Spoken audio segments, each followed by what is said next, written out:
सभी बच्चों को नमस्कार। आज हम आपकी वर्कशीट नंबर 55 क्लास 10वीं विज्ञान 13 नवंबर के लिए जो है उसको डिस्कस करेंगे। आज हम अवतल दर्पण के द्वारा जो अलग अलग रेखा चित्र हैं उनके बारे में बात करेंगे। तो सबसे पहले अगर हम कोई भी वस्तु की स्थिति जो है अनंत पर है तो आपका प्रतिबिंब कहाँ बनेगा? F के ऊपर। ये ध्यान में रखना है कि जब भी वस्तु अनंत पर होती है तो प्रतिबिंब F पर बनता है, क्योंकि जो वस्तु अनंत पर है उससे आने वाली जो आवर्तित किरण है उनको समांतर माना जाता है। प्रतिबिंब जो है अत्यधिक छोटा होगा और प्रकृति उसकी कैसी होगी? प्रतिबिंब की वास्तविक और उल्टा। दूसरा, प्रतिबिंब अगर C से परे होगा, वस्तु अगर C से परे होगी तो प्रतिबिंब बनेगा आपका C और F के बीच में, छोटा होगा, अत्यधिक नहीं, खाली छोटा होगा, वास्तविक और उल्टा होगा। अगर C पर है तो वस्तु और प्रतिबिंब दोनों का आकार बराबर होगा, लेकिन वास्तविक वह उल्टा ही होगा। अगर C और F के बीच में वस्तु है तो प्रतिबिंब जो है C से परे बनेगा। अब प्रतिबिंब का आकार आप देखोगे कि बढ़ने लग जाएगा, वास्तविक और उल्टा है। अगर वस्तु F पर है तो प्रतिबिंब आपका जो है अनंत पर बनेगा। तो ये वाला हमारा रेखा चित्र और ये एक दूसरे के विपरीत है, ये वाला रेखा चित्र और ये एक दूसरे के विपरीत है।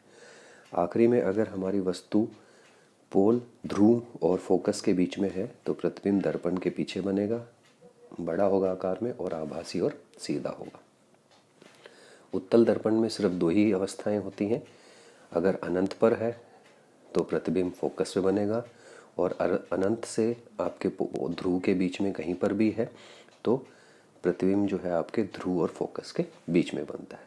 लेकिन दोनों ही केस में आभासी व सीधा बनता है, और दोनों ही केस में जो प्रतिबिंब का जो आकार होता है वो छोटा होता है। एक में अत्यधिक छोटा और एक में अत्यधिक छोटा बिंदु आकार, एक में थोड़ा सा उससे बड़ा। वाहनों में उत्तल दर्पण का प्रयोग क्यों किया जाता है?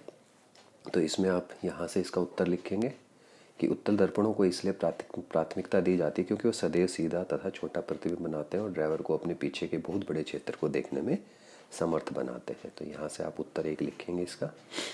दूसरा है, एक छात्र वस्तु के समान आकार तथा वास्तविक प्रतिबिंब प्राप्त करने के लिए कौन सा दर्पण का प्रयोग करेगा? तो अवतल दर्पण का प्रयोग करेगा, और ये उसका आप चित्र बना सकते हैं।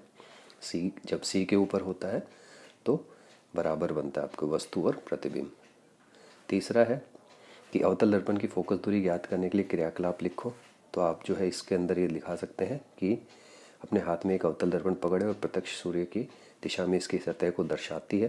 कागज के एक पृथक दर्पण के लिए बंद आयोजित करने पर आईने से परिलक्षित प्रकाश प्रत्यक्ष कागज के पत्र के आगे और पीछे धीरे धीरे ले जाएं, जब तक आप कागज के पत्रक पर एक उज्ज्वल तेज प्रकाश की जगह मिल नहीं जाती। तो हमें इस तरह से उसको पकड़ के ये देखना है कि कहाँ पर जो है हम एक बिंदुवार सूर्य के प्रकाश को इकट्ठा कर पाते हैं। जहाँ पर इकट्ठा कर पाएंगे वहाँ से और दर्पण के बीच की दूरी जो है ये आपकी फोकस दूरी हो जाएगी।